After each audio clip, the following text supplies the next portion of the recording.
واقعے میں بھارت کی جانب سے بغیر کسی ثبوت کے پاکستان پر لگائے جانے والے حالیہ بے بنیاد اور من گھڑت الزامات کو سختی سے مسترد کرتا ہے،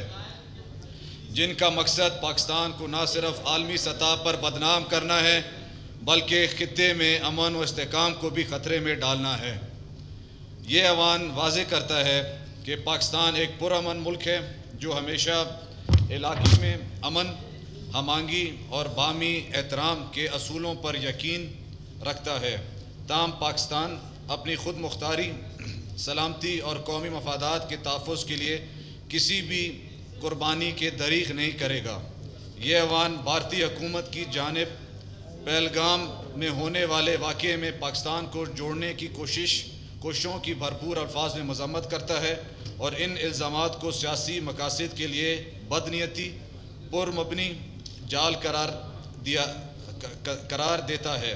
اگر بھارت نے کسی بھی قسم کی مہم جوئی اور جارحیت کی کوشش کی تو ہماری بہادر مسلح افواج ماضی کی طرح پوری طاقت سے ترکی بے ترکی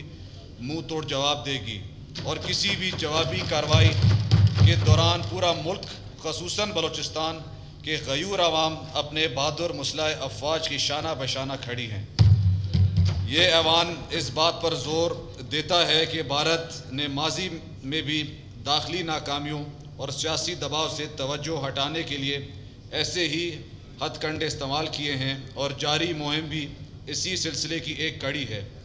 مزید برآں یہ ایوان بھارتی حکومت کی جانب سے سندھ طاس معاہدہ کی یک طرفہ طور پر معطل کرنے کے اقدام کو سختی سے مسترد کرتا ہے اور اسے بین الاقوامی معاہدے کی خلاف ورزی اور جنگی اقدام قرار دیتا ہے۔ نیز یہ ایوان کشمیری عوام کی ان کے ناقابل تنسیق حق خودداریت کی جدوجہد میں ان کی غیر متزلزل اخلاقی، سیاسی اور سفارتی حمایت جاری رکھنے کا عہدہ بھی کرتا ہے۔ لہٰذا یہ ایوان وفاقی حکومت سے مطالبہ کرتا ہے کہ وہ بھارت کی جانب سے حالیہ اشتعال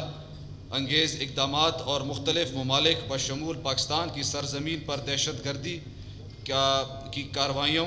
میں ملوث ہونے پر فوری طور پر اقوام متحدہ، OIC اور عالمی برادری کے سامنے اجاگر کریں۔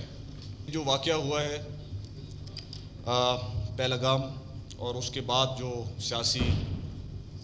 اثرات پڑے ہیں، میں سمجھتا ہوں ریجن اور اس خطے کی ڈی اسٹیبلائزیشن کی طرف ہمارے جو پڑوس ہیں وہ اپنا ایک، جیسے اس قرارداد میں لفظ استعمال ہوا ہے ہتھ کنڈے، اور اس کی یہ جو چال ہے ایک اس ہتھ کنڈے کی کڑی ہے۔ اب میں ایک چیز واضح کرنا چاہوں گا، ٹھیک ہے ہمارے انٹرنل مسئلے بہت ہیں، بے شمار ہیں جی، مگر ایکسٹرنل انیمیز کے ساتھ بلوچستان، بلوچستانی، بلوچ عوام، ہم اپنے فوج کے ساتھ، اپنے ملک کے ساتھ شانہ بشانہ کھڑے ہیں اور کھڑے رہیں گے۔ اس میں دو رائے کی بات ہی نہیں ہے۔ Any sort of attack, any sort of incident that takes place will be given a tit for tat response. باقی یہ پورا عوام میں سمجھتا ہوں اس سب کا مشترکہ رائے ہوگا کہ اس میں دو رائے نہیں ہے، اینڈ انشاءاللہ اگر ایسی کوئی بات ہو تو ہم سارے سول سوسائٹی، سیاستدان، بیوروکریٹس اور بلوچستان عوام، بلوچستانی فوج، افواج اور پاکستان کے ملک کے ساتھ کھڑی ہے۔ Thank you.